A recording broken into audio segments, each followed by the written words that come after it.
Biri deyir pendirli olsun, o biri deyir yumru. O biri də deyir ki, çoxlu-çoxlu qarışdır. Amma mən hələ də bilmirəm ki, əslində ən dadlısı hansıdır. Elə maraqlı ərzaqdır ki, yumurta hər əldə bir dad alınır. Omletin yumşaq olması üçün ona həmişə biraz süd və pendir qatıram. Kərə və bitki yağını da qızardıram. Kərəni biraz çox götürürəm. Mən qızarmış sevirəm, yumurta da pendiri sevir. Ona görə də bişəndən sonra yenə omletə pendir səpirəm. İkinci üsul ingilislər demiş scrambled. Qızmar tavaya yumurtanı atan kimi qarışdırıram.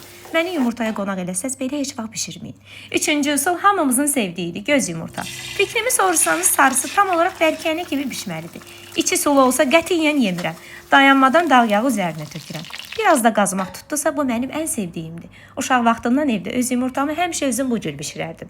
Yumurta ideal səhər yeməyidir. Amma balanslı bir boşqabda tərəvəz, göbələk, lobya ilə daha faydalıdır.